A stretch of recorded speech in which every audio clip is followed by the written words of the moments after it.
तो नमस्कार दोस्तों, आपकी हो रहा भोजपुरी बहुत स्वागत है। पवन सिंह के कई सारे गानों की अपडेट है देंगे आपको इस नए वीडियो में। बता रहे हैं वीडियो में लास्ट तक हमारे साथ।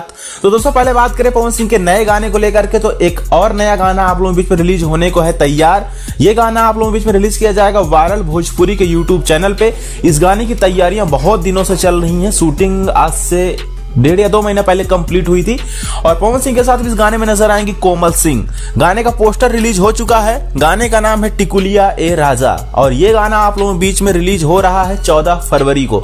जहां दोस्तों 14 फरवरी को वैलेंटाइन डे है और वैलेंटाइन डे के दिन ही इस गाने को रिलीज किया जा रहा है। और अगर डिटेल्स के बारे में बात करें तो पवन सिंह के साथ में शिवानी सिंह की आवाज होगी, म्यूजिक प्रियांशु का है, रोशन सिंह विश्वास ने गाने को लिखा है और गाना पूरी तरीके से मान लीजिए चटपटा होने वाला है, पति पत्नी के नोकझोंक पे होने वाला है।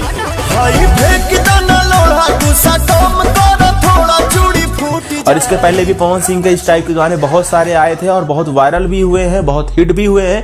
तो इस गाने से उम्मीद लगाई जा सकती है। हालांकि इसके पहले भी पवन सिंह का एक गाना सारेगामा से आया था, उस गाने से भी बहुत उम्मीद लगाई जा रही थी टीजर और प्रोमो वीडियो देख करके। बट वो गाना स्पेशली हमें भी वो गाना उतना पसंद नहीं आया और कमेंट भी बहुत सारे हमने देखे तो उसमें भी बहुत लोगों को वो गाना पसंद नहीं आ रहा है। हालांकि सारेगामा कंपनी है, बड़ी कंपनी है, तो गाना तो चल ही रहा है, अभी फिलहाल ट्रेंड भी कर रहा है म्यूजिक सेक्शन पे। बट दोस्तों ये नया प्रोजेक्ट है, ये नया धमाका है जो कि आप लोगों के बीच में रिलीज होने को है तैयार। वायरल भोजपुरी के यूट्यूब चैनल पे 14 फरवरी को पवन सिंह के साथ में कोमल सिंह की जोड़ी, नोकझोंक वाली जोड़ी, बहुत ही अच्छा सॉन्ग ये होने वाला है। तो उम्मीदें तो हैं इस गाने से बहुत। देखते हैं इस गाने का शायद शाम तक टीजर भी आने की उम्मीद है।